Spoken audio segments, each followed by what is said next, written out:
Endicott Lumber and Box, Galt Chevrolet, the Fan Club, and Burt's of Endicott.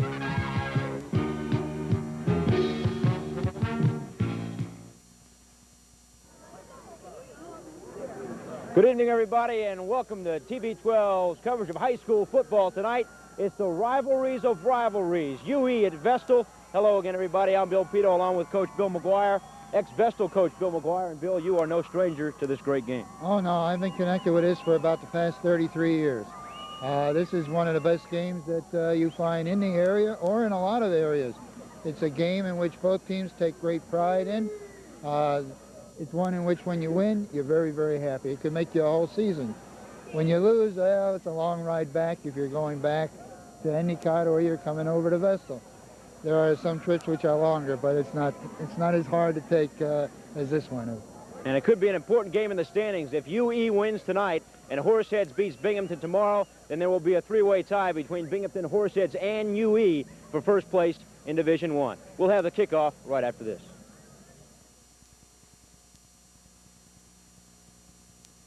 Union-Endicott will kick off. Vestal to receive. UE coming in at 7-1, while the Golden Bears of Vestal come in at 2-5. UE's only loss on the year, a 32-15 setback to the hands of Binghamton. And as we mentioned at the top of the show, UE needs to win today. Horseheads needs to beat Binghamton, and then UE, Horseheads, and Binghamton will all be tied for first place in Division I. This is the final game of the season for both teams. Onside kick for UE to start it off. Ed Magger with the kick. It was touched. And a mad scramble for the football. And how about that? UE recovers. Well, when you want to start talking about first breaks of the ball game, there's number one. Vestal's had success in the opening couple of minutes of each game, driving for a touchdown or scoring on a long play. UE has taken that away from them right now with this onside kick. Brian Lamy, number 22. You saw him on the sideline celebrating, recovering the onside kick. So UE in business here on the Vestal 41-yard line. Fran Angeline pulling one out of the hat here. UE brings him up. Their quarterback is number 3, Chris Waters. Dave Adamson, Chris Rando, and Steve Horn are in the backfield. The give is to number 30, or number 20, I should say, Dave Adamson, and he gets a couple of yards. Well, the first thing I noticed, UE comes out in an unbalanced line. Now UE is not going into a huddle. So they go without the huddle. A 2nd and 7. Adamson got 3. The ball on the Vestal 39. Again, it's Adamson. Dave Adamson tripped up by number 78 of Vestal, Sean Carden, the big sophomore who has had quite a season. There's UE right ready to play again. Again without the huddle. 1 yard for Adamson brings up a 3rd and 6. This is Adamson for the 3rd straight time. Upended far side. And Vestal holds on. Adamson did not get the first down. However, they're deep enough in Vestal territory that it's 4th down territory. No, I thought maybe UE might gamble here since they gambled on the opening kickoff on an onside kick. That if they didn't get the recovery, they'd still have Vestal in good field position. But here we go with a punt, first punt of the game. Eddie Magger on to do the kicking for UE. Kickoff. And back for Vestal, the reception made. Far side. Not much on the return. Well, now, right, you could say this is exactly what Fran wanted. He came out, onside kick, 3 plays without a huddle, unbalanced line. And now he kicks the ball, but not a hard kick, and puts Vestal deep in their own territory on about the 8-yard line. So Fran Angeline, he, in fact, the UE coach, Fran Angeline, played in the first, as we'll tell you about Angeline after the Vestal offense. Terry Kittner, Rob Gold, Ron Pickett, Joe Bowman, John Corby, and Ray Burby up front. Tim Omer, Mark Hutchko, Mike Shiner, Tim Cervantes, your quarterback, Tony Pollock here. A 1st and 10 for the Golden Bears, deep in their own territory after the punt. This is Pollock here. They give up the middle to Mark Hutchko. He's got some room beyond the 17-yard line. It looked like he got up to about the 18. We're talking about Fran Angeline, the dean of Section 4 coaches.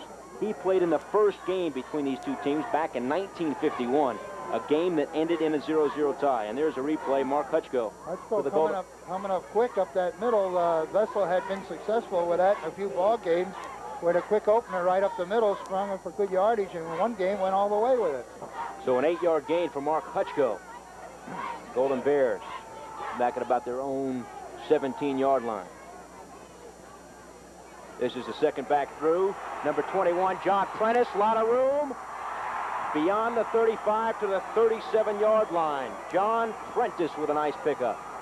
It seems to be the same thing that Vestal has been noted for in their past opening games in their first drives.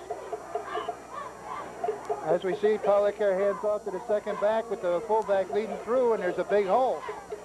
Vestal does have speed in that backfield, and they can go all the way. Up to the 37-yard line. John Prentice with the carry for the Golden Bears. And Tony Pollicare gets set for the next play. Flag down, Pollicare rolls, and then he's dropped by number 73 of Union-Endicott, Joe San Giuliano, and number 77, Steve Hoover. Those are the two big guys in that defensive line. A flag on the play. Well, it looks like Vestal has moved that ball in the running game, picks up the first down, and then decides to go to the passing game. It'll be interesting to see what the call is here, because UE did throw quarterback Pollicare up. They're waving it off. So instead of taking a penalty, it becomes second down, loss of down, and a loss on the play.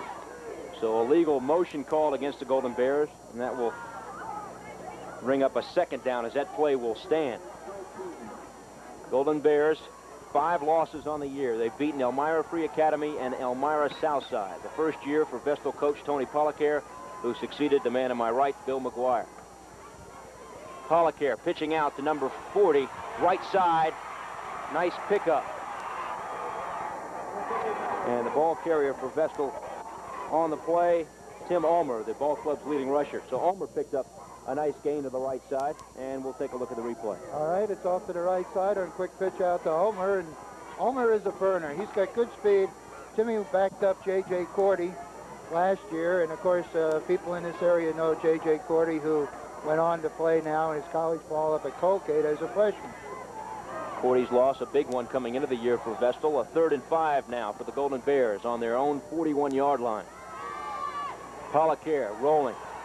Throwing long. Wide open, number 89, Tim Cervantes. He's gone. Touchdown, Vestal. Cervantes wide open, wide open. Of course, Vestal now is still true to form, scoring easily early in the first quarter. As we see, there's a fake in the backfield and roll out to the left. Long pass, good pass, right on the money. Cervantes is wide open. Unofficially, as you watch Cervantes finish the play up, a 58-yard touchdown bomb from Tony Pollicare to Tim Cervantes. Pollicare sat out last week's game against Horseheads with a concussion. He looks like he is indeed fully recovered. Mike Shiner on now for the extra point. Bad snap. And number 22 for Vestal is tackled. Robert Carr, after the bad snap, is stopped. So Vestal gets the touchdown. They fail on the conversion. As you can see the replay, a bad snap. Well, we didn't get to see it here, but it was a bad snap, had to be picked up. And they tried what we call the fire play, where the holder yells fire and the end men split out, and we try to get at least 2 points out of it. But that bad snap, keep it in mind, it's early in the ball game. But that could be the big thing that could decide it. 2 years playing in Springfield, New Jersey. He, of course, plays for his father, the coach of Vestal, Tony Pollicare. And Mike Shiner looks a little bit shaken up after the kick. He looks like he hurt his leg. But Tony Pollicare coming up from Springfield, New Jersey. He brings his son, Tony. And those two bringing in a new era this year for the Vestal Golden Bears. There's no doubt about it. You give Pollicare time to throw that football, and he had time. He had excellent blocking in front of him and a man wide open. Cervantes has been a good addition to this staff. He's a transfer student also. So Shiner looks to be okay, and he's set to kick it off.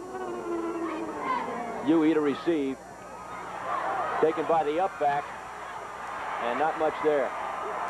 I still think that Shiner may have something wrong with his leg, because he's limping going back to get the kicking tee off, and he usually kicks the ball deeper than he did on that kick. Bill Carlini doing the returning on the play, and that's not the man UE wanted to return the football. Carlini is an offensive lineman, or a defensive lineman, I should say. So UE takes over. They trail 6-0. A 1st and 10 on their own 26-yard line. Kelly Pedley now the quarterback. The give up the middle, not much. We anticipated Fran Angeline using both Chris Waters and Kelly Pedley, and right after the first series, we now see Kelly Pedley inserted into the lineup. Pedley more of a runner, Chris Waters, who started the ball game, more of a passer. Fran has moved back into the wishbone here. He was running out of the power I before. First back through is Steve Horn. Running left, not much. There's one thing that you definitely have to do with a wishbone is establish the fullback.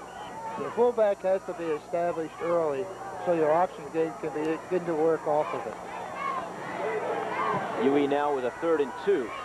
Ball on their own 35-yard line.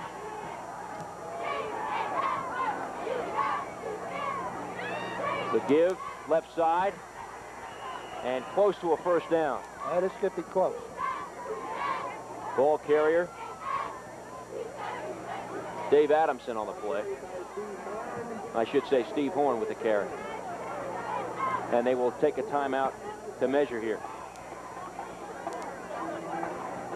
I mentioned at the top, UE needs a victory here, but that will not be a sure thing despite Vestal's 2-5 record. Last year, of course, you were a part of the Vestal squad that beat UE 20-6, giving the Tigers their only loss last year. Oh, we felt real good about that. That created a lot of pride. We were proud in what we did. We didn't have the season that we would like to have had, but that ended off the season on a good note. Saw Steve Horn picking up the first down. Vestal, with the big strike offense, has had a tough season in that they've lost to Binghamton, Johnson City, Kingston, and Horseheads all in the last couple of minutes. So a 2-5 record that could be a lot better. A 1st and 10. Pedley keeping it himself. No, he didn't. Gave it up the middle. 3 backs in the backfield, a wishbone attack for the Tigers receiver. It seems a little strange to me right now. And I know it's second guessing, and I don't like doing that because when you're coach, everybody in the stands second guesses you on every play. But Fran came out, tried the onside kick. They got it back. I'll take it up as this play's over. 2nd and 7 now for the Tigers. Steve Horn, the fullback. I'm sorry, Pedley's such a good ball handler, he's got me on every play. Pedley keeping the football. Looked like it was going up the middle of Horn. The Vestal defense and yours truly went with the ball, but Pedley kept it, and he picked up what is going to be a first down for the Tigers. What he's doing right there, he's not running an option game. He's faking to the fullback and then cutting off the hole right next to where the fullback went. He hasn't got into the option game to the outside as yet. On the 43-yard line, UE after the first down. Flag down as Steve Horn took the handoff. UE, you mentioned the loss of J.J. Cordy for Vestal, Bill, but UE losing a big tandem of John Hopko and Jim Crunden, who combined to gain 1,200 yards a year ago, holding against UE, you see. And also, they lost Paul Norris, talented freshman from a year ago, who was going to be the star of the offense, they thought, coming into this sophomore season. But Norris went down on the first game of the year, and since then, Fran Angeline has really had to patch that backfield together. And he's done a very good job with it, as his record speaks. Norris was a quarterback last year, I think, in one favor of. It's a good thing he wasn't the quarterback this year. Norris, the only freshman starter last year in school history at defensive back. The penalty pushing the Tigers back. This is Dave Adamson, right side. Crosses the 40 to about the 42. If Norris was a quarterback, after spending all the preseason getting Norris ready for quarterback and then to lose him in the first game, that would be tough. Yeah, UE's coming to a quick pitch, and they're coming to the outside. I know one thing I'd have in my mind if I was on the sidelines, that somewhere along the way, Fran's going to... By Adamson, it's now a 2nd and 15. Oh. And offside. Number 61 on Vestal, Joe Bowman jumping, and that will be against the the Golden Bears. Must have been some kind of a staggered count on that. When you mentioned Joe Bowman there, number 61, that kid, I'll never forget him. He had a very outstanding defensive game last year against UE for us. He really played excellently.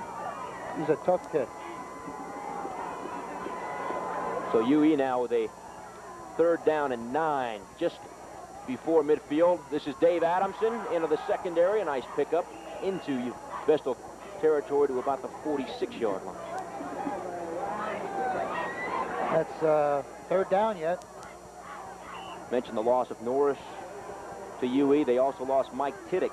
And Norris and Tiddick were 2 of the 5 returning players that Fran Angeline had this year. So he's really done a great job with this UE squad, inexperienced to begin with, and then the 2 big losses. They come in at 7-1. Kelly Pedley up the middle to Steve Horn, and it looks like he's got the first down for the Tigers. They're having successful time to time working that middle, as I've seen other teams do have success, especially Johnson City had an excellent game. And there's Steve Horn for the first down. So UE grinding it out. They will predominantly run. Vestal known for the quick strike attack, and we saw that with the Poliquer to Cervantes touchdown. 6-0 Golden Bears. Pedley, second back, that's Dave Adamson, and he is stopped at about the 40-yard line. Joe Bowman in on the stop. There he is, big number 61. That's one thing you have to do, I feel, when you're playing against an excellent football team as Vestal is, a team that can score quick. You have to keep the ball in your hands. They're behind 6-0. They give that ball up quick and Vestal scores again. It could be 13-14-0. So a 2nd and 8 for the Tigers. First back through. No, Pedley keeps it. And he gets to about the 32. So UE content to grind it out. As you can see here, what they're doing now. Watch them fake to the fullback. In the middle of the Vestal line, goes in there, and then Pedley cuts inside. One block to the outside man, and Pedley's going inside what we would call the 2 or 3 hole. He's not coming to the outside around the perimeter of the end zone. 3rd and 2 now for UE on the 32-yard line. Steve Horn close. Running left behind big number 77, Steve Hoover, a first-team All-League selection a year ago. In the center, Tom Valenti, first team as well. And as you see, Horn got the first down. Fans in the area may remember Steve Valenti, the center Tom's brother, who had a great career for Syracuse. Fran Angeline has sent a number of players to major college football. 1:53 to go in our first quarter. Golden Bears lead at 6-0, but UE driving with a first down on the Golden Bear 30. Pedley keeping it. Now he did hand off. Hand it off to the fullback. Steve Horn stopped for a loss. David Manley, 45, in on the stop. So a loss on that play. UE yet to put it up, but they've been successful on the ground here after the initial touchdown by the Golden Bears. That might be wrong, but I wouldn't be surprised if the first pass is a halfback pass. 1st and 11 now. This is number 23 left side for Vestal. It's about 6 yards. Or UE, I should say. Chris Rando, his first carry of the ball game. Here's this sweep to the outside, everybody in front of him. And when you say they haven't put the ball up yet, you don't have to. You're grinding that ball out the length of the field. You don't have to throw that football. 3rd and 2 now, inside of a minute to go first quarter.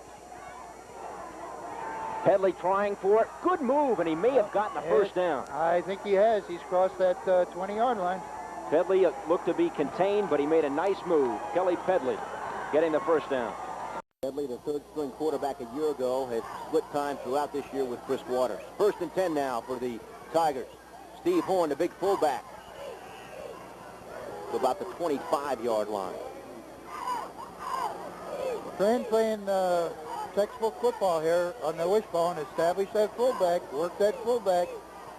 The loss of Norris, Fran Angeline was telling me this year, as Vestal calls for time, but the loss of Paul Norris meant that the team had to completely restructure the backfield, the whole philosophy, and that has meant that players like Steve Horn and Chris Rando have really had to assume a lot more responsibility than was originally anticipated. As we mentioned, timeout for the Golden Bears. 5 seconds to go in the first quarter. Vestal leading it 6-0. Now you see Fran Angeline, and we'll come back with more after this. And talking to Kelly Pedley, Angeline in his 28th year led UE to the state title back in '79. Kelly Pedley going back into the huddle after the Vestal timeout. There you see the Vestal huddle. Bill Pito and Bill McGuire from Vestal Memorial Stadium. This the rivalry of rivalries. The Golden Bears leading at 6-0. A big play coming up for the Tigers, a 2nd and 5 on the Vestal 25-yard line. No, that's up in the 15, isn't it? Pedley rolling. Not much. That time they didn't get much yardage on that play, which has been very successful. Fake it to the fullback and then have the quarterback roll right off him. As Bill mentioned, as clock runs down, the time expiring in the first quarter, the Tigers at about the 15-yard line. A big third down situation coming up as time expires first quarter. Our score, Vestal leading UE by the count of 6-0. We'll be back with more after this. First play, second quarter, big situation. 3rd and 5 for the Tigers. This is the give to Dave Adamson, left side. Check it, Chris Wando inside the 10 to the 9. Number 23, Chris Wando. And it looked like he got the first down on a crucial 3rd and 5 situation. Well, Fran just took it right into the short side of the field. He powered to the short side, and they cleared that end right out of there and picked up the first down. First down for UE at about the 9-yard line. They're looking for the potential tying touchdown. Pedley, this is Dave Adamson, right side. Nice play by number 45, David Manley, to get out there and make the stop. The blocking didn't seem to go upfield. It sort of stretched out on that play. If the halfback there would have been able to cut up that corner, he did have some room to the outside. So a nice play by David Manley. Now here comes the play in from the bench. The messenger, number 37 for UE, Dave Clark. 2nd and 8 now for the Tigers at about the 8-yard line. This is Pedley, keeping it, and then he's dragged down by number 74 of Vestal, Mark Hayden. Mark Hayden did an excellent job on that play. Also, the halfback had his pitch man covered. Watch as he comes down. Fake to the fullback, and it's being stretched out. You see that Vestal man take charge there? That was a beautiful play. Also, he had his cornerback outside for the pitch man. In fact, that is the case. UE taking time. They want to talk it over. Fran Angeline and Kelly Pedley. They have a big 3rd and 5 inside the Vestal 10-yard line. UE has to put points on the board at this stage. Mentioned the injury problems that UE has had. They also were faced coming into the year with a JV squad a year ago that was just 2-7. So you have a 2-7 JV squad from a year ago, plus the loss of Norris and Tiddick. And Angeline has been doing it with Mears here in 1987. Well, Fran's a good, solid, fundamental football coach. Nothing fancy. The wishbone, some people think is fancy, but it's not. It's just a play that you keep repeating. That takes the fanciness out of it. So Kerry Pedley after the timeout. 3rd and 5 inside the Vestal 10-yard line.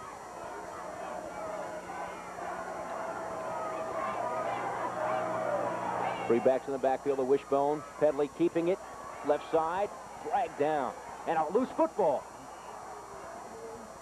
Must be UE's or something because the Vestal players there aren't cheering. So Pedley on the 3rd down looked like he was short. The ball whistled dead before the fumble. Fran having success running to the short side of the field. Somewhere along the way here, the quarterback Pedley has got to pitch that ball. Once again, he did fumble it, and there's a Vestal player down on the field. Vestal injury. David Manley, I don't believe, is the man down, but he made the stop on the play. So an injury. 10:20 to go until halftime. Vestal leading at 6-0. A 58-yard touchdown pass unofficially from Tony Pollacker to Tim Cervantes. Try to identify the down Golden Bear for you. It's hard to tell. It looks like there might be something with his shoulder. No, he's moving. Number 74. And that is Mark Hayden, who made a nice play a couple of plays ago. He must have made a nice play there, too, because that play was going nowhere, and he was the end man to contain the play. So we got to give Mark credit for 2 good plays in a row here. So Hayden and Manley combining to stop Pedley, and that brings up a 4th down. Well, this is the one. If you have one, you got to put points on the board. Here goes the team in, and I'm looking for a field goal. Their field goal kicker is number 31, Ed Mager. He is 1 for 1 on the year. Fran Angeline telling me during the week they haven't had to try many field goals throughout the season, but we're going to have an attempt here. Left-footed kicker. It'll be about a 25-yard field goal attempt. The ball will be spotted at about the 15. Mager's kick. It's Good. Well, that's what UE needed. Put points on the board. The last time you can remember, they drove down there. Well, they didn't drive down there. It was kicked down into that same type territory around the 10, 15-yard line, and Vestal was able to move the ball out and score. So now it makes it a lot closer, 6-3, and with those 3 points up there, those are big 3 points when you figure that Vestal missed the field goal, the extra point. That's right. That big extra point miss could come back to haunt the Golden Bears. Eddie Mager pulling UE within 3. So UE really holding on to the football for an extended period of time. Vestal, a quick strike attack, UE grinding it out. There's another area of the game, facet of the game that Vestal has been excellent on, kickoff returns. I've seen them break for the first score of the ball game on a kickoff. I forget who it was now that I saw them against, but anyway, they took that back all the way. This Vestal team can score very, very quick. We saw an onside kick to start out the ball game when UE kicked off last. I don't think we'll see that again. And that's what the coach thinks, and he's probably right. Eddie Mager. Oh, it wasn't on a Vestal player. That was not planned. No. Well, what was planned? I do think it was planned to this degree. He wanted to kick that ball hard and keep it on the ground so that Vestal's backs, their speedy backs, down around the 10-yard line would not have that opportunity to run it back all the way. And he laid it Jeff Stone. There you see him on the sideline. He picked up the football for this. So for the second time already here in the first half, UE recovers the football after he's still the quarterback. They've gone out of the wishbone. This is Dave Adamson to about the 45-yard line of the Golden Bears. He came out in the first series and he used the power eye with an unbalanced line, and now he's running. He ran the wishbone. Now he's coming out with split backs, and I think the thing to watch now is for quick dives, as he did on that play, to try to break it loose through the heavy Vestal forward section. Chris Waters now has come into the ball game, so the revolving door at quarterback continues. Waters started, Pedley came in, and now it's Waters once again. A 2nd and 7. Waters keeping it to the outside, dragged down by number 68 of the Golden Bears, Robert Gold. Here you see Gold. All right, now he's gone out at the option game out of the split back. That quarterback better watch where he's carrying that football, because carrying that ball in the right hand coming to the left, he gets popped by a linebacker, he could pop out of there. Waters keep the ball in the opposite hand. Sorry, Bill. Waters more of a passer than Pedley. 20 out of 54 coming in, 3 touchdowns and 421 yards. Well, we might see a pass here. Here he's out of the I formation. On a 3rd and 2. Nope, nope. Number 21, James Shields for UE. Close to a first down. Well, again, it's very close to first down. It's about a yard. I don't want to second guess people, but I'll tell you what I do. I got momentum going. As far as I'm concerned, I'd go for it. It looks like that's what will be. A 4th and 2 now. See number 47 coming into the lineup again for Union-Endicott. I should say. Yeah, he's back in the wishbone. He's gone to the wishbone. On a 4th and 2. Waters the quarterback. Giving to Steve Horn. Got it. He's got it more so. First down for UE. As I started to say in the first quarter, I was a little surprised. Okay, we got a replay here.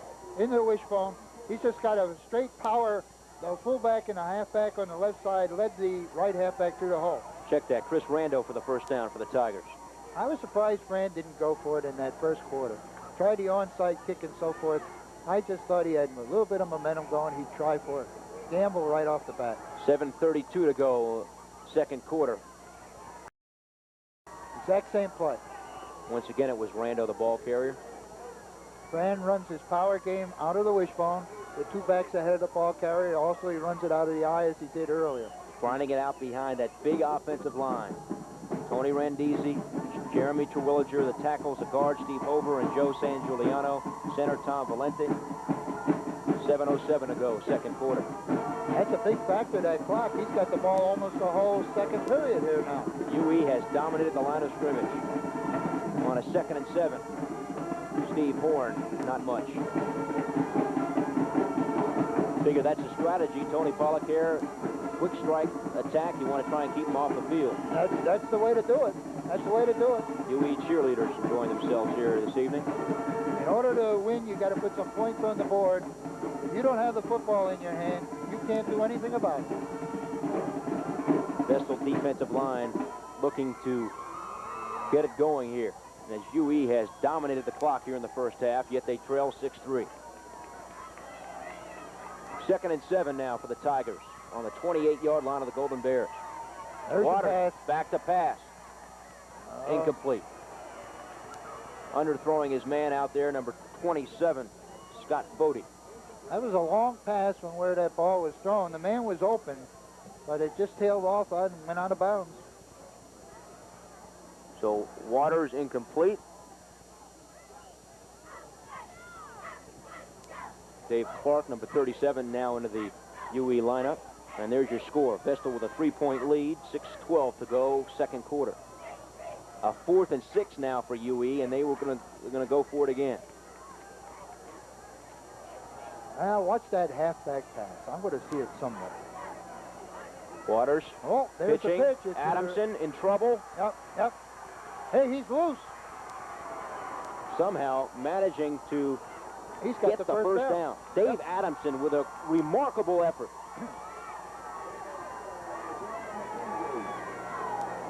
Fake to the fullback, on down the line on the option, pitch back, missed block, there's a missed tackle, then he breaks to the outside, and he's got a first down. Missed tackle by number 73 of Vestal, Ron Pickett. There you see first-year coach Tony Pollock here, Bill McGuire's successor here at Vestal.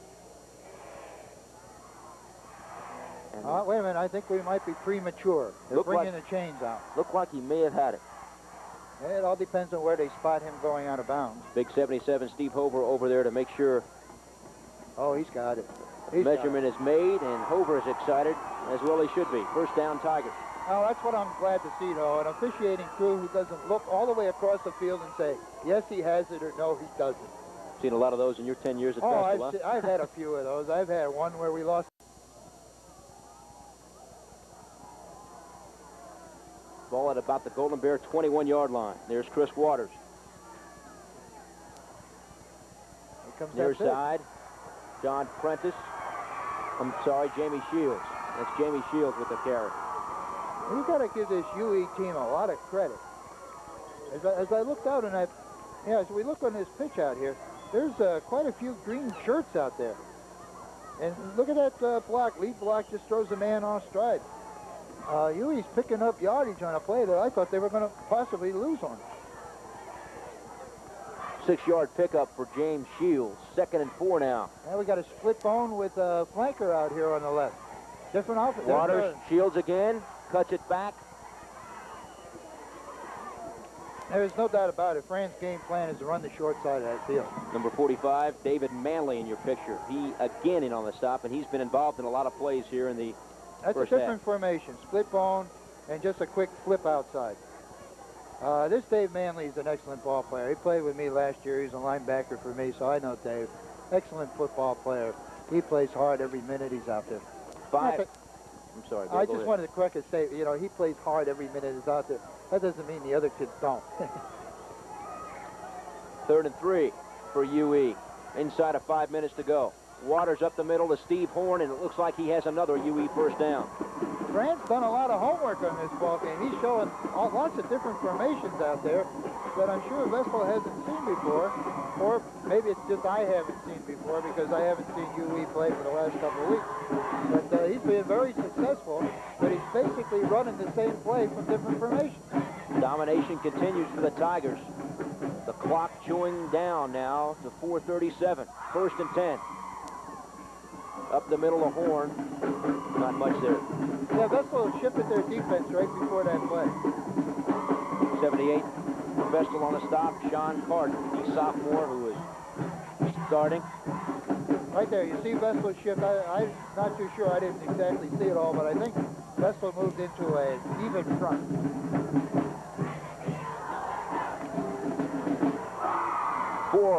to go. I believe Vestal's only had the ball for that one possession. It was a touchdown pass from Pollacker to Cervantes. Waters. There's the option. Keeping it up the middle. Close. Chris Waters just short of the goal line. Oh, I mean, you could have driven a hole through that truck. A truck through that hole. There it comes. Look at that. A lot of room. You could have gotten through that one, huh? Yeah, I think I could have made about 2 inches on that one with these legs I got. Third down now for the Tigers. A 3rd and goal from the 3. Waters keeping it. Flagged down, far side, but he's in there. Just gets it in there. Touchdown. A late call by the official. He just got over the goal line for a Tiger touchdown. Now you look. Okay. Chris Waters. There's establishing the fullback fake up the middle. And Joe Bowman. he gets in there the right way. Joe Get Bowman it across. almost there to make the stop, but couldn't get Waters completely down. To a 3-yard touchdown run. Here's Magger's extra point. Up and good. UE now with a 10-6 lead, and Chris Waters, a man on your screen, with a 3-yard touchdown run. And we'll come back. Our score, UE 10, Vestal 6. We'll come back with more after this. McGuire back at Vestal Memorial Stadium. 3:23 to go until halftime. UE leads at 10-6. Vestal has had one offensive possession the entire first half, and it was a 58-yard touchdown from Tony Pollacker to Tim Cervantes. So UE has dominated, and Magger kicking it off. Ball bouncing. They better cover it, and it has been an adventure every time Vestal has tried to receive a kick. Well, I was just going to say, I wonder what Fran's going to do in this one. An onside kick, and then a kick that I thought was designed to do just what this one did. Hit a Vestal player hard and bounce back to the UE. So Vestal gets the ball back at 3:19 or 3:15 and counting. Only their second possession of the entire first half. The Golden Bears trailing at 10-6. Back inside their own 20-yard line. Mike Shiner in motion. And the give up the middle, not much there. And a fumble on a play. UE recovers. Well, number 77 comes out of that pile with a football. Steve Hoover recovering the football, and we'll be back with more right after this. Terry Pedley back into the... A field goal for Union-Endicott. In fact, the play blocked, the kick blocked, and Vestal takes over with 45 seconds to go and counting. The Golden Bears trail at 10-6. Second quarter action here. Pollacker. Look out. Throwing. Mike Shiner's got it. Mike Shiner's got room. Left side. Mike Shiner knocked out of bounds.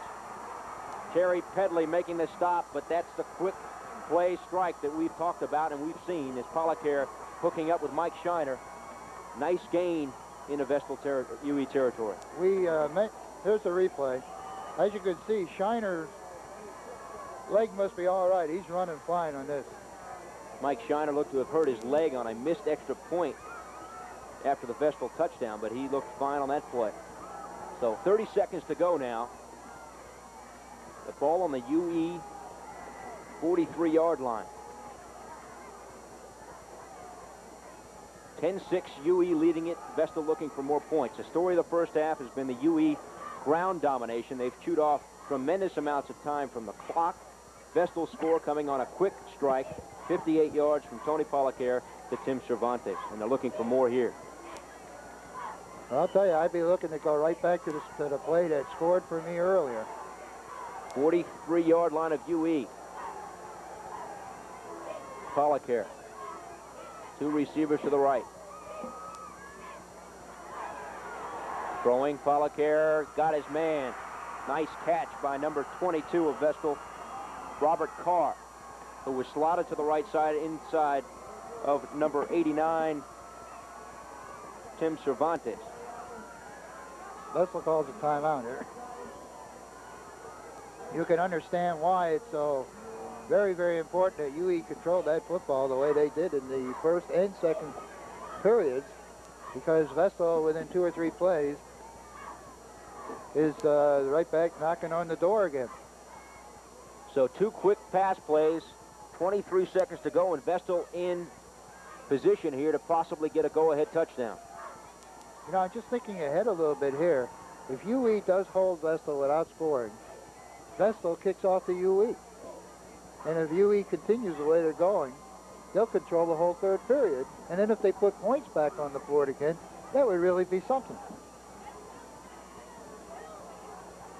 Timeout has been called by Vestal, trying to talk it over here after the first down catch by Carr. Vestal again coming in at 2-5. Tony Pollacker, the Golden Bear coach, telling me that if they can win this one, that would make the Golden Bear season. We're set again. 1st and 10 now on the UE 30-yard line. Vestal's in a shotgun. 3 receivers out on the left side. Complete to John Prentice, left side. Steve Horn in on the stop. There you take a look at number 21, John Prentice. As you see, Vestal's now in a shotgun. There's 3 receivers go out on the left side. He hits the man out of the backfield there. Steve Horn, who goes both ways. We've seen him carry the football a lot. He got the tackle on that play. Pollacker and company now with 19 seconds to go on about the 20-yard line of the Tigers. I look for the same play coming to the right. Here it comes. Same 3 receivers out. Pollacker carries the football. And Vestal wants timeout as 13 seconds now remain in the second quarter. Pollacker avoiding the rush nicely. He's got excellent athletic ability, not only with the arm, but he can also avoid the rush, and you'll see it right here. Same play coming to the right. Pollacker takes a quick look and then cuts up the middle himself. Pollacker being recruited by a number of colleges. He's a senior, one of the top quarterbacks in Section 4. Sat out last week's ball game against Horseheads with a concussion. And again, Vestal with the timeout. There you see the UE defense. It's very important at this stage of the game that Vestal does put points on the board, whether it be a field goal or a touchdown and so forth, because as I said earlier, they will kick off to UE, and UE has been stingy giving back that ball. Tony Pollacker with his son and the UE cheerleaders. Tony Pollacker and Tony Pollacker Jr. coming up from Springfield, New Jersey. Pollacker's first year here with the Golden Bears. Before Springfield, New Jersey, he coached in Orchard Park, New York, and coached the likes of Jim Burt, who now, of course, plays with the New York Giants, Ronnie Pitts, a defensive back for the Buffalo Bills, and Ron Whoopley, a fullback for St. Louis. So when Pollacker Sr. was in Orchard Park, he really coached some talent. In fact, Pollacker, as you watch him go to the sideline, played for Vestal in the '67 game between Vestal and UE. So Tony Jr. now set for the play. 13 seconds to go. 1st and 10 for the Golden Bears. Carr in motion. Pollacker back to pass, going end zone. Out of the end zone. Just barely. It was caught, but out of the end zone. Ray Burby. Check that. That's Tim Cervantes. Flag as well on the play. I believe that the Vestal receiver did put a hand in the back of the UE defender. Tim Cervantes called for the pass interference. You are indeed on the money there. I didn't want to make the call from up here, but as long as it was made on the field, I think I'm safe in making it here now. 5 seconds to go, second quarter. Tim Cervantes pushing off. It was a well-thrown pass, and the UE defender back there had it played very, very well. And that's going to cost the Golden Bears some real estate. 15 big ones. Also, it does cost you some time on the clock. There's only 5 seconds left. And a loss of down. So that's a big play there. 5 seconds to go. UE leading at 10-6. We're looking at a time right here now that Vestal has to score in this play. Looking at a one-play situation. Yep. Pollacker has the ability to get it into the end zone. That is for sure. 2 receivers to the right side. Pollacker calling the signals. Fakes, comes near side. Throwing. Knocked down by Steve Horn. A nice play. And that is the end of our first half. The end of the first half here at Vestal Memorial Stadium. UE leading the Vestal Golden Bears by the score of 10-6. We'll come back with some halftime festivities right after this. In the UE domination on the ground. There you see UE outgaining Vestal on the ground 133-36. UE hasn't picked up anything through the air, while Vestal has 110 yards, 59 of those yards coming on a touchdown pass from Tony Pollacker to Tim Cervantes. You see total offense, UE leading in first downs, basically a penalty-free first half. I think what you can see is two excellent game plans here by the coaches. Fran Angeline, his ground game and not giving the Vestal the ball, and then Fran being able to capitalize and put points on the board. And then you go the other way to Vestal, that when they do get the football, they have moved that football. They scored the first time and were down knocking on the door the second time. Perhaps the key statistic from the first half, you talk about the UE domination. Vestal with just 12 offensive plays. The Tigers, meanwhile, have run off 43 offensive plays. So UE has done it, dominating the clock through the ground. We'll come back with more, the second half kickoff, right after this. Welcome back, everybody. Bill Pito and Bill McGuire getting ready for the second half between Vestal and UE. The Tigers leading the Golden Bears by the count of 10-6. And I guess in the second half, Coach, we can look for more of the same of what we saw in the first half. Well, I think Fran would be very, very foolish, and Fran is not a foolish coach, to go to the air and open up his game. He's been very, very successful with his game plan. You stick right with it. And, of course, Vestal will be doing the same thing that we've seen them do when they come back out, get the ball, if they ever get it in the second half, going to the air again and trying to make those quick strikes. Both teams doing what they do best.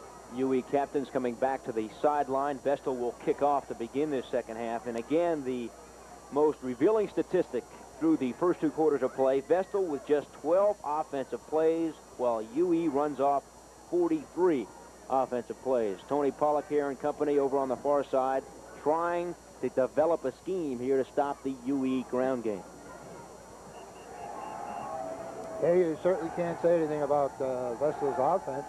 Their offense has been successful when the two times they had their hands on the ball. This is a key part right here, that UE is fortunate enough now, because of the flip of the coin, that they get the ball back to start the second half. And as you were mentioning during the break, they could theoretically run out the entire third quarter the way things have been going here. Yeah, I don't think the field is long enough to take it up, but basically they've just controlled this football game. Mike Shiner joins his teammates in the Vestal huddle. Shiner, the place kicker for the Golden Bears. To reiterate what we talked about throughout the first half, UE coming in at 7-1. In league play, they are 3-1. If they beat Vestal here this evening and Horseheads beats Binghamton tomorrow, then Binghamton, Horseheads, and UE will finish the season in a three-way tie for the Division I title. We're set to go here, second half. Shiner kicking it off for the Golden Bears. This is Jamie Shields for UE. Right side, check it, Dave Adamson for the Tigers. Up over the 35-yard line. Excellent run by Dave Adamson. Very good field position to start on the 38-yard line. He almost breaks it loose here. Gets it on the far side of the field, comes up the middle, and then cuts to the outside. A lot of green shirts around, but he manages to get through. First and 10 now for the Tigers on their own 37-yard line. Chris Waters starts at quarterback. Check it, that's Kerry Pedley. He's in at quarterback. Waters started the game. They've rotated Pedley and Waters throughout, and Pedley gets a call here to open up the third quarter. The give was to number 20, Dave Adamson. Fran still going with what we've seen in the first half, run the ball to the short side of the field. 2nd and 8, pickup of 2 on the play. We've only seen one pass the entire night from the UE offense. That was an attempt by Chris Waters. Officials timeout. Problem with the clock. But a stop in the action. UE leading at 10-6, and we're ready to go. 2nd and 8 now for the Tigers. Pedley, the quarterback. Wishbone attack again for the Tigers. Dave Adamson. Joe Bowman, big number 61, leads the horde of Golden Bear tacklers. Adamson picks up a couple. There's Big Joe trying to get up. It'll be very interesting to see if Rand now on a third and fairly long yardage here. He's got to make the first down here in this area or kick the ball, whether he continues to come to the short side of the field. 3rd and 8 for the Tigers. Pedley. Pitch out to 23, Chris Rando, left side, knocked out of bounds. He's got the first down. So a nice pickup by Chris Rando going left, and a lot of teams in that situation, a 3rd and 8, would pass UE going for the run. Well, you do what you do best. You do what you do best, and UE has shown that they are a running team throughout the season this year, and he's a running team right here now. Crowd looking on, the ball just in front of the midfield stripe. A lot of people out tonight, despite the cold temperatures. 1st and 10. Pedley pitching to Dave Adamson. Here he comes. To about the 45-yard line of the Golden Bears. Continuing to grind it out. Now, the one thing that has changed in the first half, all right, let's take he's now going to the outside option. Fake the fullback inside, come out, pitch to the outside. There's a nice block. Open up the hole. Earlier in the first half, the quarterback was faking to the fullback, then sliding off his block into the next hole. Now he's going outside with a pitch. On a 2nd and 6. This is Pedley keeping it. Yep. And he's wrestled down at about the 40, close to another UE first down. Vestal's being plagued right now in certain areas here. Something they've been bothered with all year. They have poor tackling. Also, that Vestal defensive line going against a very big UE offensive line. In particular, Steve Hoover at 6'3", 250, and Joe San Giuliano at 6'4", 250. Those are two very big offensive linemen. Oh, yeah. The rest of the line is pretty big, and they're just wearing down the Golden Bear defense. Well, when you talk about the amount of time that UE has been on the field with their offense, you got to always remember that Vestal's defense has been out that time too. And of course, the pressure is on them. And yes, they will wear down, but thank God it's a cold night. It's not a hot Saturday afternoon. Adamson short, 3rd and 1 now from the Golden Bear 40-yard line. Pedley needs some inches, breaks it, outside, Pedley, a foot race, knocked out of bounds on a 3rd and a couple of inches. Pedley goes for a lot of yards. Well, after I just got finished saying, okay. As you can see, Pedley stopped in there, but there he breaks loose. One of the things that, you can attribute that to is the 3 men in the middle of the UE line did move Vestal players out of there, and nobody from Vestal got any kind of a shoulder on him, and he breaks loose for a long run. Pedley with the first down to about the Vestal 12-yard line. And a flag down. So Kerry Pedley on a 3rd and a couple of inches picks up about 32 yards. Now, I think this is either some motion in the UE line or, I think from the signal, one of the UE players lined up in the neutral zone. And that's what it is. Fran Angeline not too happy about the call. That cost his team 5 yards, bringing up a 1st and 15. Fran Angeline in his 28th year. As we mentioned a couple of moments ago, or in the first half, he played in the first game between these two teams back in 1951. A 1st and 15 for the Tigers. Pedley keeping it. Got some room and gets down to about the 5-yard line, or I should say the 10-yard line. 10-yard line. Boy, we could see. All right, let's take a look at this outside block, this corner, the end here. He really drives his man right off that line of scrimmage. You just caught the end of it. He is driving, I believe, 61 Bowman back, and Bowman... Ball on the Golden Bear 10-yard line. Pedley keeping it, still on his feet, and down to close to the 5-yard line. UE continuing to grind the time off the clock. 8:31 to go, 3rd quarter.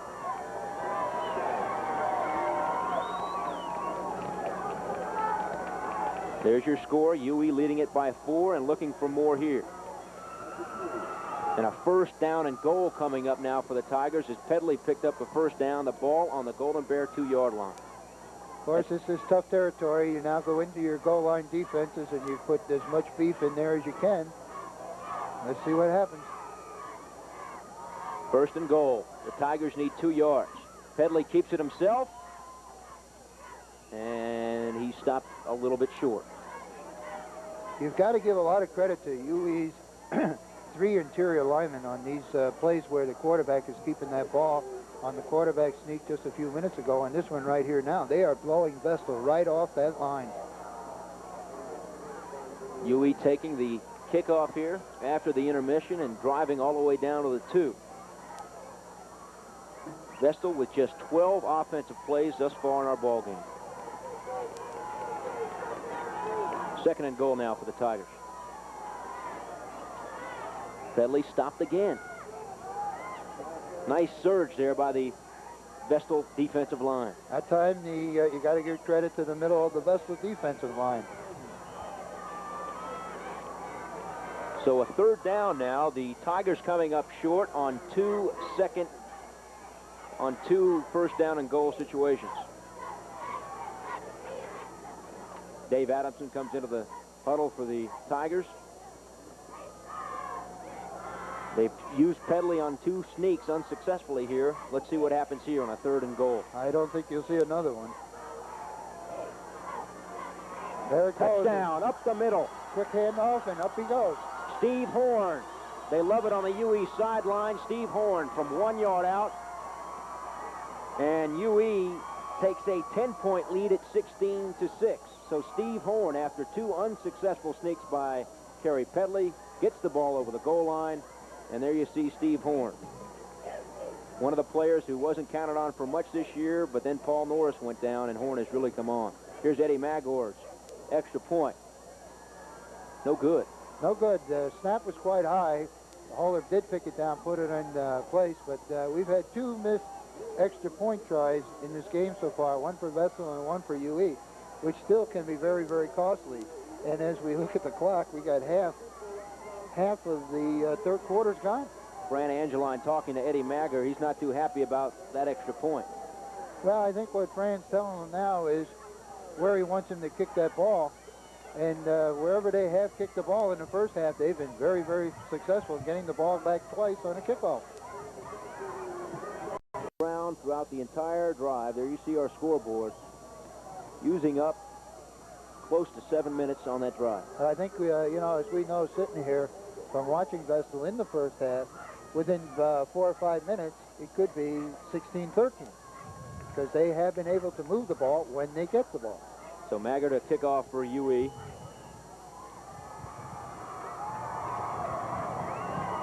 Another squib kick. Yep.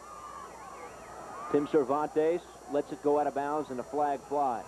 Now in the first half, if you just joined us, in the first half, UE on 2 separate occasions was able to recover kickoffs and keep the football. One was an onside kick, another one was a squib kick, which Vestal fumbled. And again, Magor trying to squib it and hoping for another Vestal miscue. Now UE will kick off again. 5-yard penalty. 5-yard penalty. Bill McGuire, the man on my right, a 10-year record at Vestal of 60, 27, and 3. Not too bad. I'm smiling. I won't answer that. And, of course, last year... I'll take it. I'll take it. McGuire's Golden Bears, as you look at McGuire's successor, Tony Pollacker. McGuire's Golden Bears beating UE 20-6 a year ago in this game, and that was UE's only loss last year. UE going on to beat Owego in Bowl 1, 1986. Magor's kick, another squiver. Fielded by an up back, John Prentice. And he gets up across the 30-yard line. You know, those squib kicks are difficult for players to handle, but also another thing it does throw off the timing of the blocking of the people up front, because that ball is bouncing around. It's awfully difficult on kickoffs to hold blocks. So Tony Pollacker and his Vestal Golden Bears take over on their own 33. In the first half, Pollacker 4 for 5, 110 yards, and the 59-yard touchdown strike to Tim Cervantes. First and 10 now, Golden Bears trailing 16-6. Mike Shiner in motion and movement on the left side of the line. Big number 79 for the Golden Bears. John Porby moves a little bit too early. Now Here's Big John. some of that can be caused by, you know, little jitters. They don't get the ball too much in the first half, then they don't get the ball very much in the third quarter, and then they get out on the field and they're itchy to get going, and we have a mistake made here. Also a very complicated offensive scheme for the Golden Bears. Tony Pollacker Sr. telling me, as you look at the UE cheerleaders, that the Vestal quarterback, Tony Pollacker Jr., audibles a lot, and that might cause some confusion in that offensive line. 1st and 15 now. Vestal pushed back.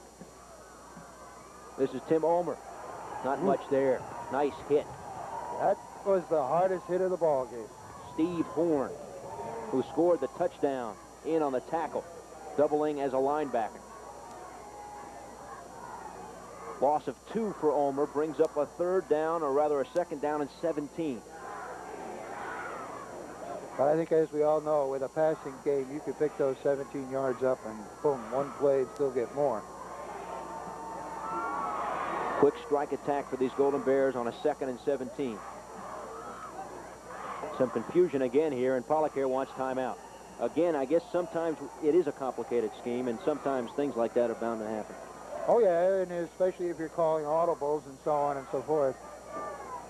So Pollacker has to take timeout because of the confusion. That follows the motion penalty, so Vestal having a hard time here on their first drive in the 3rd quarter. I know calling a timeout in this stage of the game would be, you know, a little bother to me from the simple fact that if you're behind, you're coming in at the end. I don't know, is that Tiger happy or not?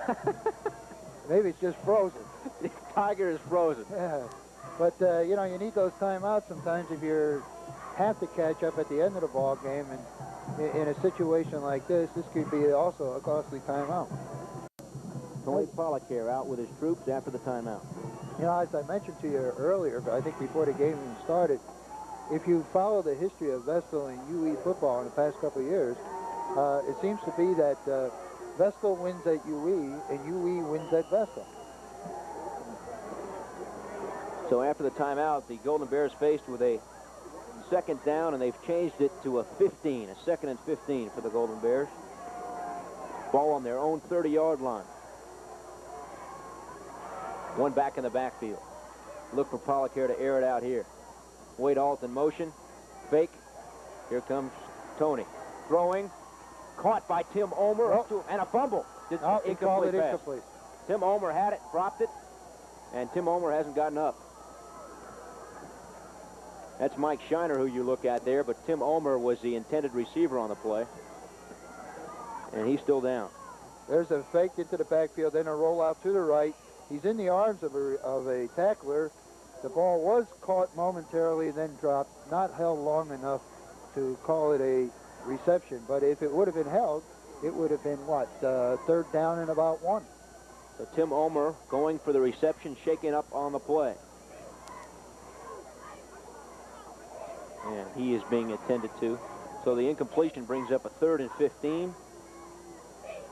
Now you've got to try to pick up that 1st down on 1 play, because at this, I'd say, field position, we'd be looking at the fact that Vestal would have to kick the ball to UE. And with 5:14 left in the game, that could take care of the 3rd quarter and into the 4th quarter.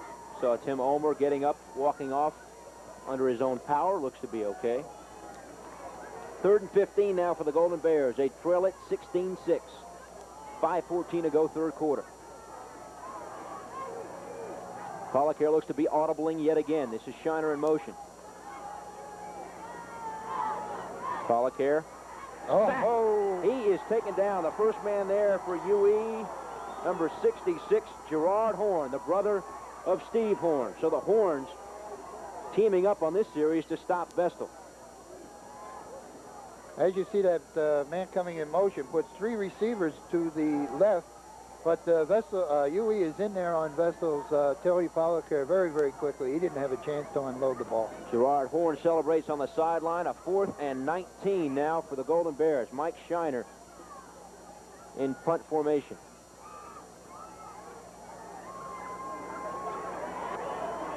Shiner gets it away. A low kick. Fielded by Chris Rando, and he's stopped at about his own 42-yard line. And if the trend continues, UE is going to run down a lot more time here. They have not been stopped all night long. The ball control attack has been the big key here this evening. I just took a glance up the clock. 4 minutes and 22 seconds in the third quarter. Let's see how long it takes for Vestal to get a hold of the football. UE chewed up 7 minutes on the last drive, culminating in a Steve Horn touchdown run of 1 yard. Chris Waters now the quarterback. 21 is Jamie Shields, and he is stopped for a big loss. Now that certainly hurts here now as UE in this series of drives here, because he's got a, there it is, the sweep that has been successful in the past. We have a linebacker breaking through. Again, it's David Manley, who has had a big night. I'll tell you, Dave Manley's a boy to put your money on. He's a good defensive back for Vestal. Now it makes it difficult. Fran may have to go to the air somewhere in this drive. 3rd and 17. Waters in at quarterback now. The give up the middle, Steve Horn to about the 45-yard line.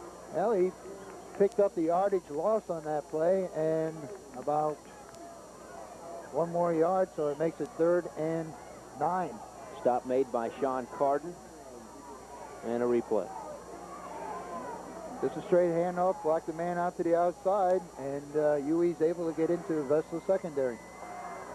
UE on its own 44-yard line, a 3rd down and 8 for the Tigers. Waters more of a passer than Pedley. Let's see what he does here. Nope, he's got Pitch the out, option. Adamson in trouble. He still sweeps the corner, but he's out of bounds. Outran Joe Bowman, but now a flag down, and as you look at the Vestal sideline, possibly a late hit. Yep. Hit when he was out of bounds. That's going to be enough for a 1st down. That hurts, because that would have definitely set up a punting situation. Adamson far short of the football. UE chewed up 7 minutes on the last drive, culminating in a Steve Horn touchdown run of 1 yard. Chris Waters now the quarterback. 21 is Jamie Shields, and he is stopped for a big loss. Now that certainly hurts here now as UE in this series of drives here, because he's got a, there it is, the sweep that has been successful in the past. We have a linebacker breaking through. Again, it's David Manley, who has had a big night. I'll tell you, Dave Manley's a boy to put your money on. He's a good defensive back for Vestal. Now it makes it difficult. Fran may have to go to the air somewhere in this drive. 3rd and 17. Waters in at quarterback now. The give up the middle, Steve Horn to about the 45-yard line. Well, he picked up the yardage loss on that play and about 1 more yard, so it makes it 3rd and 9. Stop made by Sean Carden and a replay. Just a straight handoff, block the man out to the outside, and UE's able to get into Vestal secondary. UE on its own 44-yard line, a 3rd down and 8 for the Tigers. Waters more of a passer than Pedley. Let's see what he does here. Nope, he's got Pitch the out, option. Adamson in trouble. He still sweeps the corner, but he's out of bounds. Outran Joe Bowman, but now a flag down, and as you look at the Vestal sideline, possibly a late hit. Yep. Hit when he was out of bounds. That's going to be enough for a 1st down. That hurts, because that would have definitely set up a punting situation. Adamson far short of the necessary 8 yards. Well, that would have meant that Vestal would have gotten the ball back after UE only had it for 2 minutes. See if we can pick up his option, a pitch back. There he is. He's out of bounds. Well, I don't know. I don't know how far out. It's awfully difficult for us to see here. And it's awfully difficult to see on the TV monitor here, but apparently the official was right over there and he made the call. He saw the call. Personal foul against the Golden Bears. A big penalty brings up a 1st and 10 now for the Tigers into Golden Bear territory at about the 43. Wishbone attack as we've seen all night. Waters. There's the option. He's got room. Dave Adamson. And he gets to about the 32-yard line, and another flag down. And Joe Bowman, number 61, David Manley, 45. They're not too happy about what happened. Another penalty, it looks like, against the Golden Bear defense. All right, we got the pitch out on the option. Dave Adamson, your runner. I think what he's calling there is that number 68 came in and hit with his head into the head of the UE player. Now, that's not done intentionally in any way. 68 on the Golden Bears, Robert Gold. But one thing that officials, when I was coaching, I always used to caution the officials about is spearing. You are not allowed to put that head into somebody in that nature. So 2 big penalties after UE looked like it was stopped. Now have the Tigers in great shape inside the Vestal 20-yard line, a 1st and 10, 2:42 to go, 3rd quarter.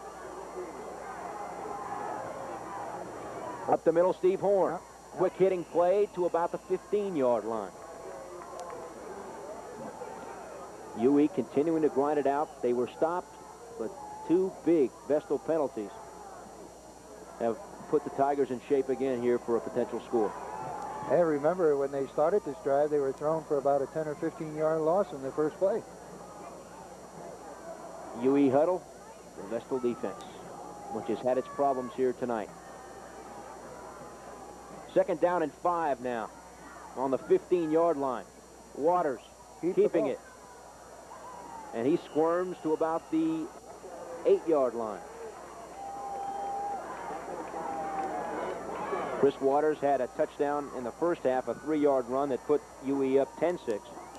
And here's Waters' run. All right, we got the fake to the fullback and then the quarterback keeping the ball. As you can see now on that play, he cut up inside the outside man, defensive man. So UE's mixing them up. 3rd and 1 now. Waters a little bit short. 3rd and 1 for the Tigers. Right side, Jamie Shields, 1st down. And there's a flag. Another flag. I think he's calling. I see somebody from UE clapping, so I think it could be against Vestal. Vestal only had 2 penalties in the first half. They've had 2 penalties on this drive, and it has kept it alive for the Tigers. A 1st down for Shields, and we await the call. We have a conference to the left. It's against Vestal. Tony Pollack not too happy on the Vestal sideline. Sends in his goal line defense. I think we have a little lack of composure out there right now. 3 penalties now on the Golden Bears in 1 drive.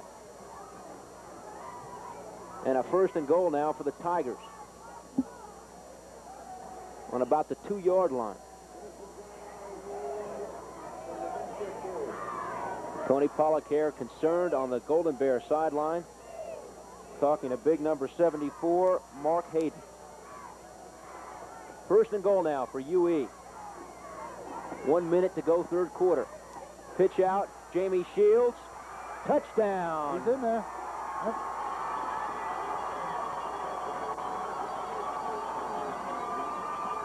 Jamie Shields from 2 yards out. UE rolling. Just a reverse pivot, pitch back, and follow the blocking. Shields with the touchdown. UE now leads it 22-6. They celebrate on the sideline. The Tigers looking for the extra point. Eddie Magger, kick up, kick good. 23-6 now. Tigers in command. Well, when you talk about the game plan of UE, it has just been excellent. Of course, Fran had a little help there with 3 penalties along the way. But when you talk about what to expect from Vestal from now on. There you look at Fran Angeline. He played in the first game between these 2 teams back in 1951, a 0-0 tie. Tony Pollack here on the other sideline played against UE when he was playing for Vestal back in 1967. There's Tony Pollack here. I think what we're seeing here tonight is just a game of good, sound fundamentals. UE's fundamental football has paid off. Shields with a touchdown. Inside of a minute to go, 3rd quarter. It's 23-6. Magger kicking it off. Tim Cervantes inside his own 10.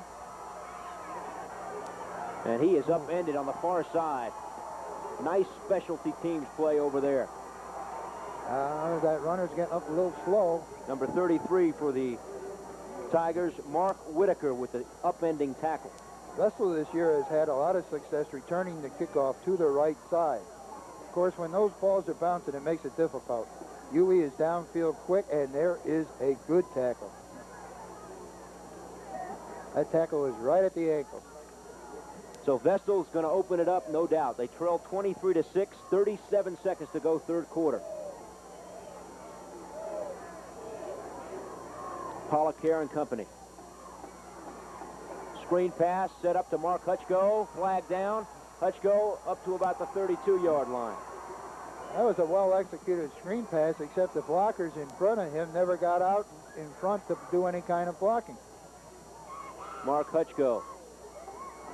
And a flag down. The flag is down in the area of the quarterback, Tony Pollock-Care. It's very possible that we have a roughing the passer after the ball was thrown. Pollock-Care slow to get up. He had a concussion 2 weeks ago. Did not play last week against Horseheads. And the officials discussed.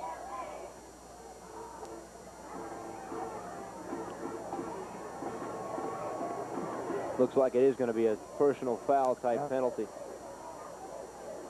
Pollock-Care took a tough hit after he got rid of the pass, and it looks like that's what the call is. Roughing the passer against the Tigers.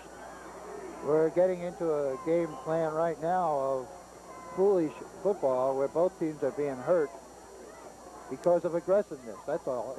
But you've got to learn to control yourself and discipline yourself while you're on that field. Discipline on the field is what counts. First and 10 now for the Golden Bears on their own 33-yard line. And time has run out now in the third quarter.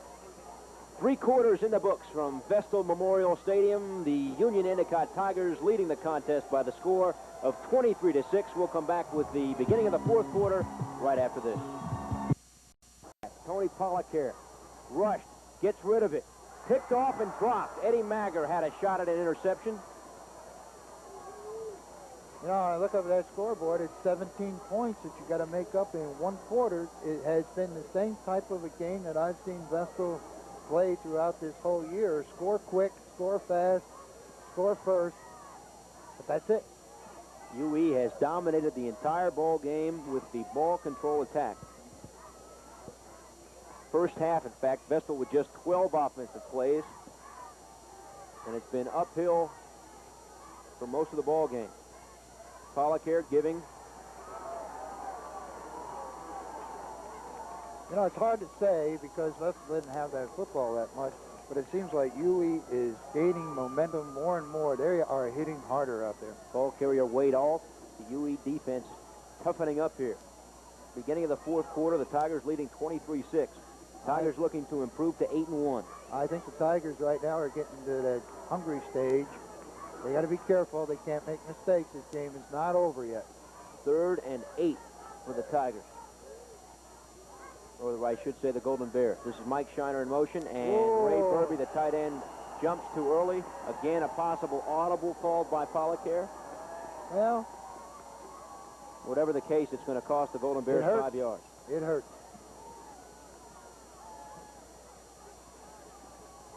Legal procedure, Ray Burby, the tight end, moving a little bit. Well, I should say moving a lot. Well, let's put it this way. I don't know what happens out there, but things like that do happen. Confusion sets in when you look at a scoreboard 23-6 and you haven't had much time to perform out there. So let's see what happens from here on in. 3rd and 14 for the Golden Bears. You're back at about their own 30-yard line. Shiner in motion. Pollock-Care in a lot of trouble, and look out, he is sacked. Number 73 for the Tigers. Joe San Giuliano, 6'4", 250. And he's excited about that as well he should be. As you could see on this play took a lot of time to develop. That's faking everybody going to the right-hand side and then looking right back to the left to hit over there. It takes an awful lot of time for that play to develop, and you can see the results of it. Big loss on the play. San Giuliano with the sack. He was a second-team All-League performer a year ago. One of the stalwarts in that defensive line. I think we're just seeing right now that UE feels that they have control, and they are coming. 4th down, and guess how much? 35. When it's 4th down, it doesn't make much difference that it's 4th and 10, 4th and 20, and that's just a long yardage. You know one thing, You don't have to look for a fake kick here. Mike Shiner will be the kicker, and the officials conferring with Tony Pollock here on the Vestal sideline.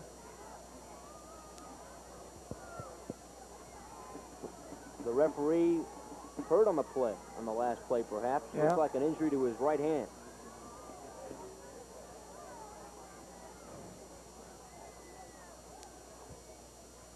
A lot of fans out this evening. Vestal Memorial Stadium despite the cold temperatures, and it is cold. It looks sitting here looking over the Vestal fans over there, I think have decided that this game's over with. They've had enough of the cold. It looks like they're beginning to head to the exit. There are the fans. They are attending to the official on the Vestal sideline. Vestal coming in at 2-5. Tony Pollock here, the coach, told me during the week that if they could win this one, that would make the season for them. It's been a frustrating year overall for the Golden Bears. Losses to Johnson City and Kingston in the last minute of play. I'll tell you one thing, as a new coach coming in, taking over a varsity position, you beat UE your year, you feel good. Back in 1977, my first year, we beat UE 16-0 here, and it's an awfully good feeling as your first year. The official looks to be okay after getting some attention to the right hand, or right wrist. It's a referee. So, I don't know, on a replay, maybe we could pick it up. He might have got involved in that sack back there somehow, some way. Fourth down situation for the Golden Bears. They're in a heap of trouble, trailing this one 23-6, 10:51 to go in the fourth quarter. One thing for sure, you don't have to put ice on his hand tonight. It's pretty cold out there. The air can take care of it by itself. Well, if we get a bad snap here, we're kicking from the end zone almost. UE could be in business. Mike Shiner back up against his own goal line.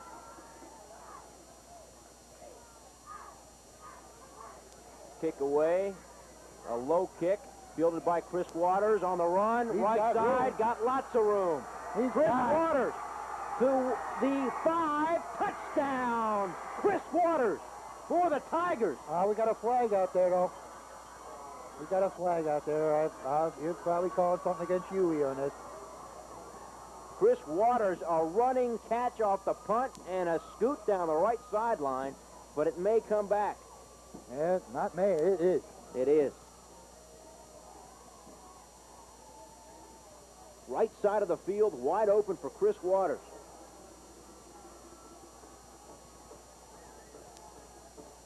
That's a tough break. Let's see if we can pick something. Room to the right, and after that, it's no contest. Well, I couldn't pick up something there. Of course, the officials are right out there. I don't mean that there wasn't anything on the play.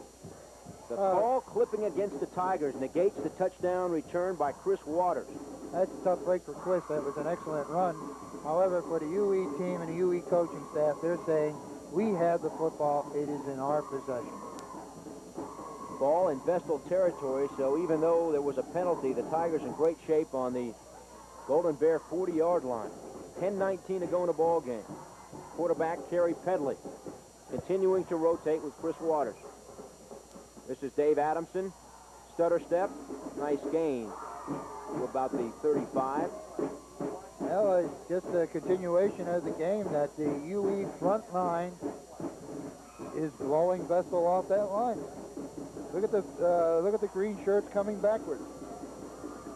The offensive line of UE must be complimented for the way they are handling the front of Vestal. That line of Tony Randizzi, Steve Hoover, Tom Volante, Joe San Giuliano, Jeremy Terwilliger, tight end Corey Barrett. Give up the middle to the outside. Terry Pedley keeping the football. You know, you got to give this UE offensive group a lot of credit here tonight because of the fact that they have been on that field for a long time. And again, you've got to give the defensive ball club of Vestal, even though there's 23 points scored against them, a lot of credit because of the simple fact that they've been out on that field a long, long time. 9:41 to go. 1st and 10 for the Tigers. Yep. Dave Adamson and a flag. Now, coming from where that flag was thrown, it looks like this will be a penalty against UE. Big number 73 again for the Tigers, Joe San Giuliano. Had a big sack on the Golden Bears last possession. Now he's turned around to play some offensive line.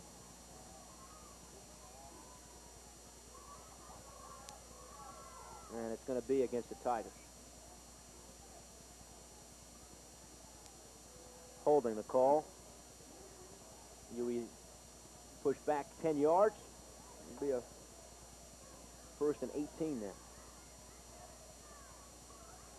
Yeah, we both look at each other and say, 1st and 18? How can that be?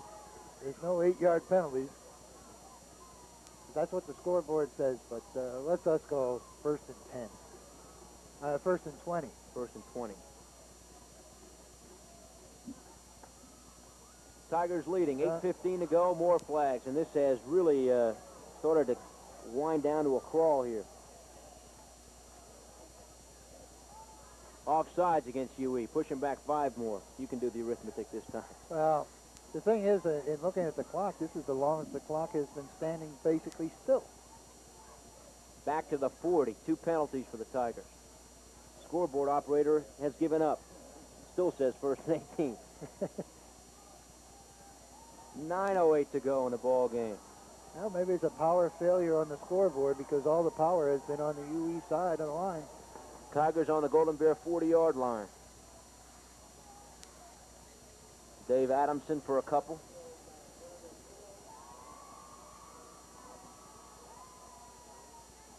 UE continuing to take time off the clock. There's the Vestal defense. It's been a long night for them. 73, Ron Pickett, and the Tigers got a lot to dance about here this evening.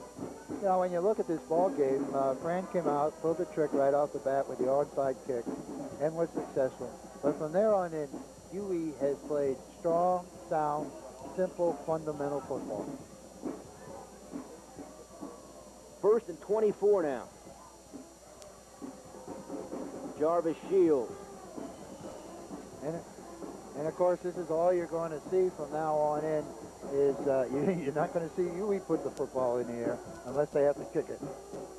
And a replay. Jarvis Shields here with the carry. He also had a touchdown for the Tigers. Straight pitch back to the outside, again to the short side of the field. Vestal opened the scoring this evening, a 58-yard pass from Polacare to Tim Cervantes, but since then, UE has run off 23 straight points, dominating the ball game. Pedley keeping it, picks up about 3 to about the 35-yard line. Pedley has rotated with Chris Waters throughout the entire ball game. Fran Angeline has done that all year long. As you take a look at Pedley, talking it over with Dave Adamson. There's Fran Angeline, 28th year, the Dean of Coaches in Section 4. 1979, he had the state title team. 17 of the 18 seniors who started on that club in 79 went on to play college football. Pedley over on the sidelines. You have to give Fran and his staff and his kids there a lot of credit. I saw them play their first 2 ball games this year, and they just didn't look like the same type UE football teams of the past. And again, losing a wonderful job. You've got to give the coaching staff and the kids a lot of credit. When we turn over the other way, Vestal, of course, hasn't had the record this year as accustomed to in the past, but give these kids a lot of credit. A delay game penalty taken by the Tigers to give Magger some more room to kick. He kicks it away. This is Cervantes. Knocked out of bounds. Oh, what a hit that was by Joe San Giuliano on the specialty teams. You talk about a big body hitting a small body. San Giuliano at 6'4", 250.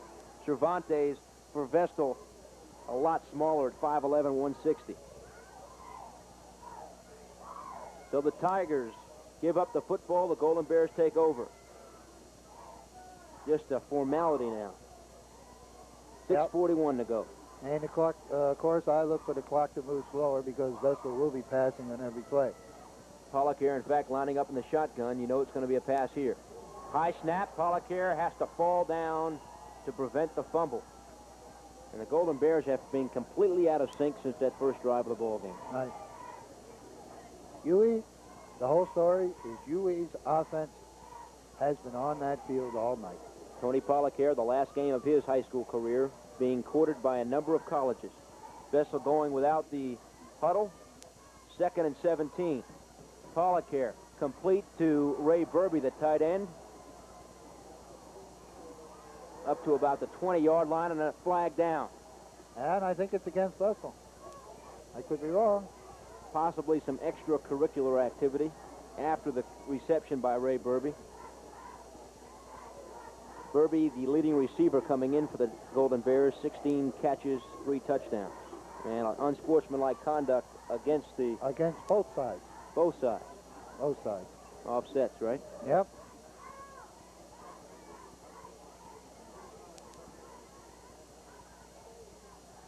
So that play stands.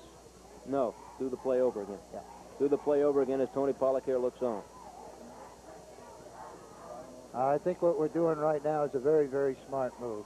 The officials are just taking charge of the game by calling both teams together and say, look, fellas, it's been a good night out here. You played your hearts out. The score may not be in your favor, but remember, you're representing your teams and your schools. Let's play football for the rest of the game and let the extracurricular activities take care of themselves. Brent Angeline animated on the sideline.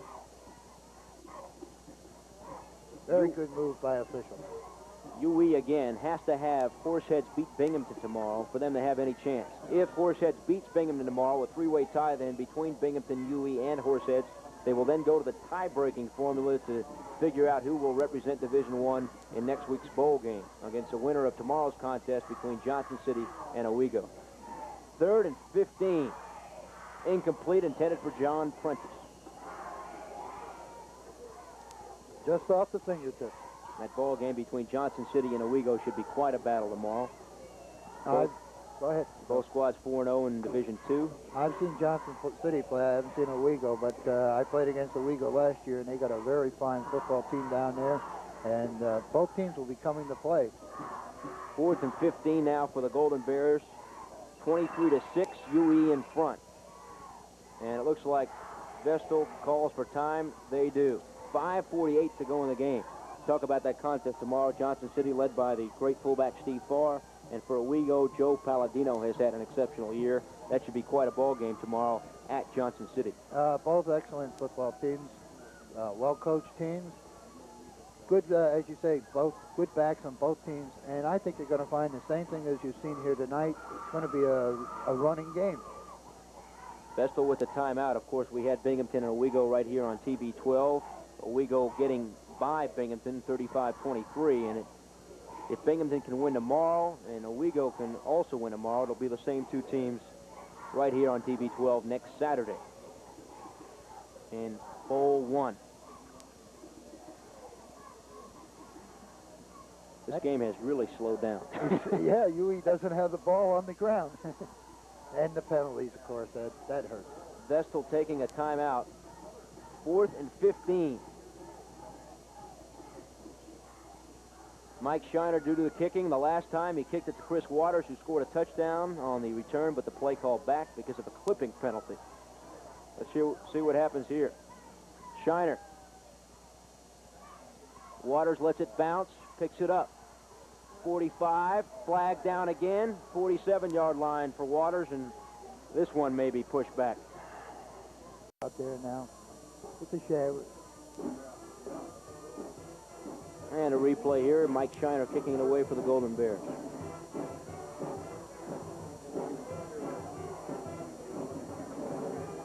You see Waters and a possible clip. Possible clip right there, and that's what it's called. Second successive time that the Tigers have been called for the clip. 5:30 and ticking, and they're dancing on the Tiger sideline. Well, they should. Great performance here tonight for the UE Tigers. He's looking at that Tiger down there. I don't know. I swear it's either frozen or stuffed in one way or another. It's not that happy. First down, Dave Adamson. Gang tackled far side. Jarvis Shields getting ready to come back in for the Tigers. He has one of the 3 touchdowns. Look at Dave Adamson. He comes to the sideline. 4:56 and counting. Tigers will improve to 8-1. Vestal will finish at 2-6. And faking to him on every play keeps your middle linebackers at home. 3rd down and 12 now for the Tigers. If I'm not mistaken, only one pass attempt the entire ball game, that coming in the first half. Yep. And that one was incomplete. It fell short over there on the Vestal side. And what now? Delay of game. These delay of games are really delaying the game. This will bring up a 3rd and 17. 3:43 to go in the ball game. Tony Pollock here, he'll finish his first year at the helm of the Golden Bears at 2-6. Coaching his son brings up that interesting relationship. Father coaching, son playing. Both Pollock here say they enjoy it. 3rd and 17. Waters pitching it back. Dave Adamson knocked out of bounds far side. And this will bring up a punting situation for perhaps the first time all day, all night. It's the first one I remember. Eddie Magger will come on.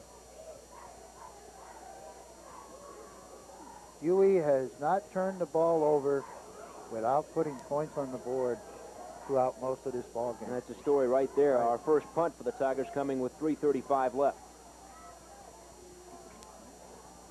And the punter will be Dan Baumer, not Magger. Dan Baumer doing the punting here. Take a look at the stands. UE fans enjoying themselves despite the cold. Baumer getting it away. And it rolls to about the 18-yard line where it's down by the Tigers, and Vestal will have at least one more crack here. Well, they'll have one more crack if they score quick. UE will get the ball back, but I think this is Vestal's last possession of the football for the night. Glad you could join us tonight, Bill Pito and Coach Bill McGuire, who has spent the last 10 years prior to this one as the head coach at Vestal. Went against that man, Fran Angeline, a number of times. It's always a pleasure playing against Fran and his ball clubs because always well drilled, always well coached, and you feel good. 1st and 10 for the Golden Bears. Pollock here rolling. Throwing over the middle. Incomplete. Ray Burby got a hand up and couldn't come down with it. Pollock here in the first half, 4 out of 5, 110 yards, including the 59-yard touchdown pass to Tim Cervantes. He's been a lot less effective here in the second half. Well, one of the things, too, you got to remember is that it's awfully difficult for a person to be standing on the sideline so long and then come back in. You know, on a night like this, you get cold. After the incompletion, 2nd and 10, 3:05 to go in the ball game. Backs in the pro set. Pollock here. Mike Shiner with the reception to about the 40-yard line, stopped by number 83, John Mell. Getting some action here. Angeline going with the substitutes. I think you got to... All right, watch. He drops back the pass, but one thing I think I'm seeing more tonight than I've seen in other games is that Pollock there is having pressure put on him by the UE front. 2:54 to go. Pollock here audibly. Offsides on Bill Carlini. Carlini jumping offsides. The nose tackle, number 39.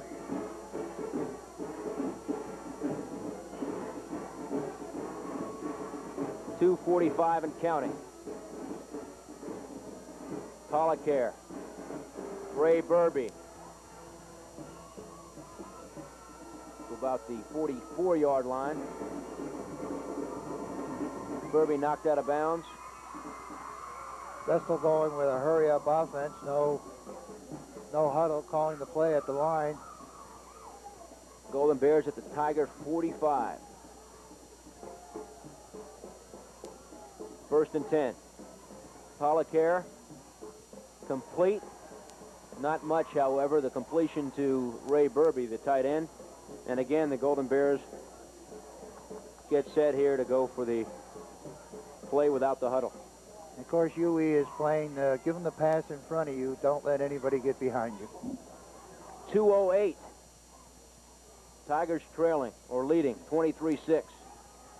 Tim Ulmer right side on his feet. 25, 20, 15. Tim Ulmer down to about the 10-yard line. Best play of the second half without a doubt. Yeah, and that's an excellent call from the fact that UE's dropping back, so it's a come back clear quick handoff to Ulmer. Breaks in the open. UE playing pass defense. And he breaks it open for a good run. John Mell, 83, missing the tackle, allowing Ulmer to pick up some extra yardage. A 1st and 10 now for the Golden Bears at about the 12-yard line. Polacare throws it, picked off and dropped again. Drop.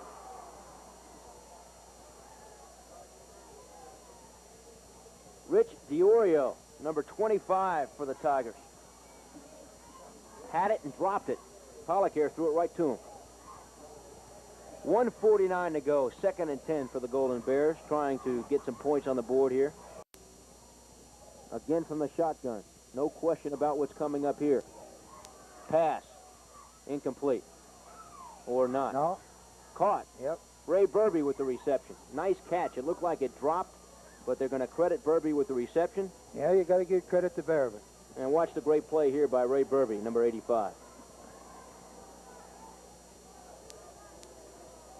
It was a badly thrown ball. He had pressure on him, but Burby was able to get there and get the ball in his hands. Again, without the huddle, Polacare, incomplete, intended again for Burby. That play, a 1st and goal from the 4. Well, it's elementary right now. Vestal's trying to put some more points on the scoreboard. However, it's just a matter of 1 minute and 20 seconds till the game's over, and UE has won it. That Vestal defense only beaten on one play, a 59-yard pass from Polacare to Tim Cervantes in the initial stages of the ball game. After that, it's been all Tigers. And it is 23-6 now, as we mentioned. A 4th down and 4 coming up right here for the Golden Bears. Polacare. In trouble, keeps it. Did he get in? He did. Yep, Touchdown, Vestal. I was looking at the receivers on this. They were covered on this play all the way, and so Polacare just tucked it inside and kept it his own. And a replay for you. Tony Polacare, number 11, avoiding the rush and getting it across the goal line. All right, Tony drops back to pass, but as you can see, those green shirts were covered by white shirts, so Tony just tucked it away and cut up inside into the goal line. 23-12 now. UE to defend here against the 2-point conversion. There's your score. Academic at this point, but Vestal looking to make it more respectable. For 2.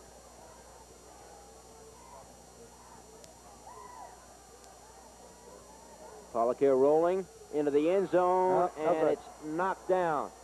John Mell with the play for the Tiger defense, number 83. And UE stops the Golden Bears on the 2-point conversion. Right. And we'll show you a replay. Polacare sprinting out to the right, just throws for the man in the corner and broken up. And of course, all the people here that are left in these cold stands are saying right now, onside kick, and you can bet your life that's what Fran has been telling his players down there. Or it would be Tony Romeo, who handles the special teams, who will be saying onside kick. We want to remind you that next week, the bowl game between the winner of Division I and the winner of Division II, both up for grabs as we speak. Division II to be decided tomorrow, Johnson City and Owego, the winner to advance to the bowl game. Division I will be won by Binghamton if they beat Horseheads tomorrow. Now, if Horseheads beats Binghamton, UE will win here. Then you'll have a 3-way tie between the Tigers, Binghamton, and Horseheads. And they will have to go to the tie-breaking formula to decide who will represent Division I in the bowl game. Mike Shiner here to attempt the onside kick. Here comes the onside. That ball didn't go 10 yards according to my eyes. UE had 7 men up front. The ball has to go 10 yards on a kickoff. Big 62 there for the Tigers. Kevin Munley. And they celebrate. Munley and company on the UE sideline. The onside kick unsuccessful, and 1:11 to go in the ball game, and Vestal calls timeout. Why, I don't know. Well, they got to still try to get the ball back. I mean, it's one of those things that the game is over, etc., as we see it. But you got to keep playing for that break. You got to keep stopping the clock. I don't know who. 1, 2, 3, 4. We got 5 players coming out here for Vestal. I think possibly what he's doing is getting new ball players, other ball players into the game here in this stage. So that's the reason for the timeout. UE comfortably in front, 23-12, 1:11 to go. I think we can be safe to say that UE has thrown 1 pass for the night. They're not going to put that ball in the air now. It was a first half attempt by Chris Waters, who was rotated with Kerry Pedley. Fran Angeline talking it over with the official. Angeline's 28th year. This will be the last game of his 28th year, and you can bet he'll be back for number 29 in 1988. He will finish at 8-1 with this victory. Again, he only had 5 players come back from last year's squad, and 2 of those players, the talented running back Paul Norris and Mike Tiddick, have been lost for the year because of injuries. And Angeline has still managed to get his Tigers through in great shape. 1:11 to go, 1st and 10 Tigers at midfield. Pedley to Steve Horn. You know, before we leave here, let's just say hats off to the coaching staffs and the players of both teams. It's a long season. If you're winning, it makes it shorter. If you have your problems in winning ball games, it makes it longer. But both teams have put on a good, clean football game here tonight. I know we had a couple penalties and so forth, but let's say hats off to both coaching staffs, the players on both teams, and to the schools and the fans here for this game tonight. UE making some wholesale substitutions here as the clock ticks down inside of 30 seconds. Number 9 for the Tigers now, the quarterback, that's Steve Leposki, 5'9", junior. Well, if you don't see it, I wouldn't believe it, but UE called timeout. Of course, with the new players come in there was confusion, and that's why they called the timeout on the play. Tiger cheerleaders have had a lot to cheer about tonight. Where's my friend the Tiger? I can't find my friend the Tiger.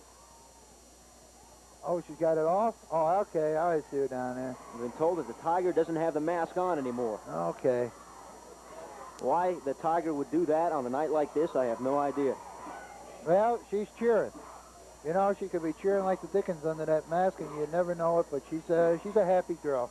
25 seconds to go. Leposki, the quarterback. Up the middle. No, he's got it. Oh, does he have it? He's got it. got it. He's got it. They're still going down there. Leposki's still on his feet. Look at that. Steve Leposki. Touchdown. Well, you know, a few minutes ago, I laughed about UE calling the timeout. But these kids wanted to get organized, and they scored.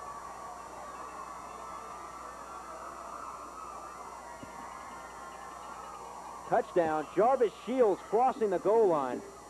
And let's see a replay, because to be honest with you, there's a fake to the fullback. He faked everybody. Right there. Now he will lateral it down the field. Yep, he's going down with the option. There's a broken tackle there. Another one there. And he breaks right through and goes in. I gave up on it when Leposki had it on the right side, and that's what happens when you give up on it, because he gave it to Jarvis Shields. 2nd touchdown of the night for him. Extra point for UE. No good. No good. Jarvis Shields. That looked like a play right out of rugby. Well, it's one of those things that these kids, you know, they get the chance to play in a Vestal UE football game. They came out there and they called the timeout to get organized, and hey, it paid off. More power to them. Steve Leposki in there for the last series, gave it to Jarvis Shields. It looked like Leposki was down. Turned out he wasn't. Made us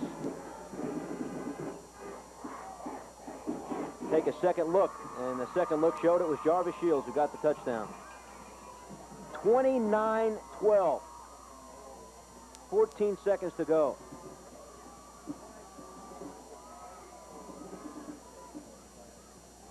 Eddie Magger to do the honors.